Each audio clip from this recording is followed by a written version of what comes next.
Roamin, the local San Gabriel Mountains by David Smith. Music composed by Cristina.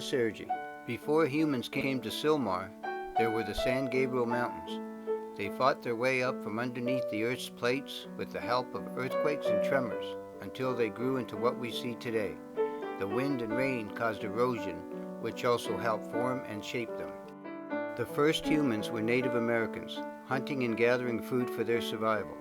Eventually, the western Shoshone of the Great Basin migrated southwest, becoming the first residents of Silmar around 450 AD. They were known as the Tataviam, which means people facing the sun. There were several villages or family clans in Silmar. They lived where food and water were available. There was plenty of wild game for them to hunt, and a variety of plants and grasses to eat. Acorns from the oak trees were a continuous food source for them. At that time, many oaks covered the land. The Spanish passed through Silmar on August 7, 1769, on their way to Monterey. This first expedition was led by Gaspar de Portola and Father Hinipio Serra. The Tataviam were very friendly and helpful. Eventually, the Spanish forced them into the San Fernando mission to become civilized. They raised the cattle, horses, oxen, and sheep. They also worked in the fields and built the mission. The Spanish completely changed their way of life. Cattle, oxen, horses, and sheep stayed fat and healthy on the grass on the land and foothills of Silmar, beginning in 1797. It was part of the San Fernando Mission's land grant. The whole San Fernando Valley was also included. The total grant was 116,858 acres. In 1846, Silmar was part of the land sold to Eleusis de Celis. He bought the entire San Fernando Valley for $14,000. Eleusis Jr. sold the upper half of Rancho X San Fernando Mission to Charles Maclay in 1874. Silmar was part of 56,000 acres. Maclay started the city of San Fernando, also in 1874, and brought the Southern Pacific Railroad to San Fernando, passing through Silmar in 1876. In 1885, he split up the northeastern section of his land into 10 and 40-acre ranch properties, as well as lots for houses and businesses. The prices were $250 to $1,000 per acre. He renamed this section the Maclay Rancho, which included Silmar. In 1890, olive trees were planted in Silmar. Eventually, Silmar became known throughout the state for its delicious olives and olive oil. There were 140,000 trees growing, belonging to the Olive Growers Association. They received multiple awards for the quality of the olive oil. When World War II ended in 1945, housing developments and factories began taking over the olive trees. The orchards were slowly demolished. In 1908, William Mulholland began construction of the aqueduct. It was brought from Owens Valley and was completed in 1913. This amazing engineering feat brought water to Los Angeles and all of Southern California. It's believed Mulholland named Silmar while looking at the wind blowing the leaves of the olive trees. Silva means forest in Latin, and the Spanish word mar is sea, translated as Sea of Trees.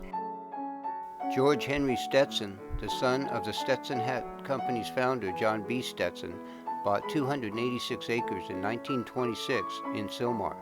He built a large mansion and named it Rancho Sombrero. He had a very large swimming pool and held lavish parties with many celebrities attending. The mansion was damaged in the 1971 earthquake and demolished. Currently it's an equestrian park and very active with cowboys and cowgirls and of course their horses. It also has a marker in history for Marge Feinberg's Rim of the Valley Trail corridor. In Marge Feinberg's 1974 thesis, she described her vision of a Rim of the Valley Trail corridor.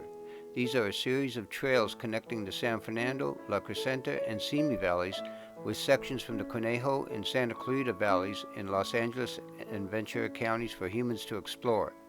The Rim of the Valley Trail corridor is a term she invented. It also includes wildlife corridors, giving access to wild animals such as bobcats, mountain lions, mule deer, gray foxes, black bears, and other native wildlife to bypass freeways through our local mountain ranges.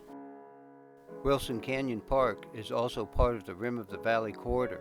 It's located next to Olive View Hospital at 14450 Olive View Drive. Olive View Hospital was a sanatorium when it first opened on October 27, 1920. It was used to care for people with tuberculosis. The first successful open-heart surgery in the San Fernando Valley was performed here in 1962. Also in 1962, a wildfire destroyed some of the buildings.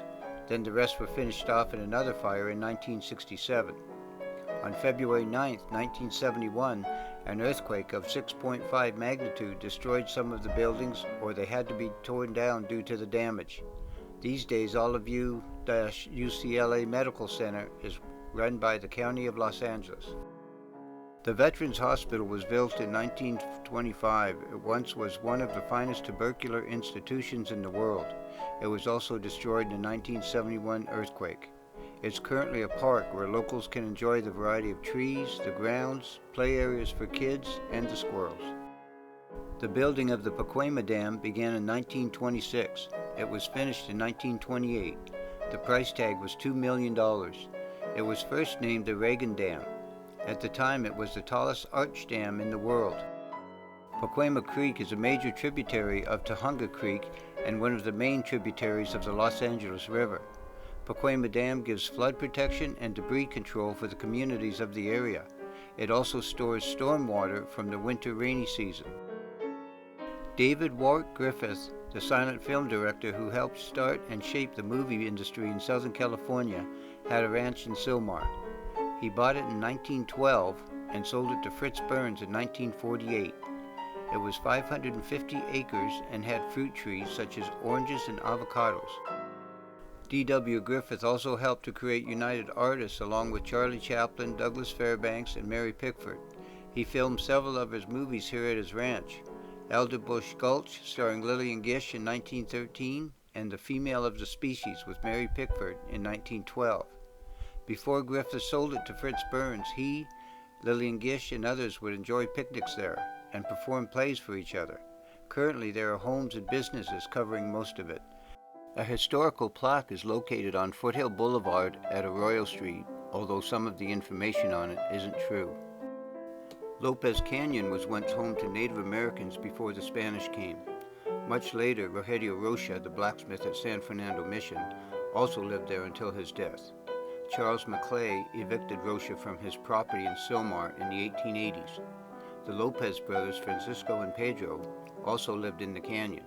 Francisco had filed the first local gold mining claim in Los Angeles County, and Pedro had been the mayordomo at San Fernando Mission for several years. Currently at the entrance of Lopez Canyon is Lopez Canyon Environmental Center. It converts tons of green waste into usable mulch daily. This mulch is free to all residents of Los Angeles County. Another location of Marge Feinberg's Rim of the Valley Trail Corridor and the Santa Monica Mountains Conservancy Zone is also there. It's located at the end of Lopez Canyon. It has parking, a restroom, trails, and some very beautiful views of Sylmar, the San Fernando Valley, and Kegel Canyon. Kegel Canyon is named for Mr. Kegel, who built a home in the canyon around 1900. Water has always been a problem. In some areas it's trucked in. Cecil B. DeMille is said to have owned the canyon at one time. He bought it for his daughter to ride her horses in. The canyon is still rural and underdeveloped, which is nice. Sightings of various species of wildlife are common. Horses are also residents, as are the numerous oak trees. The Hideaway Bar has been used in movies and in some of Willie Nelson's videos. It's one of the many places to get away from it all in our local San Gabriel Mountains.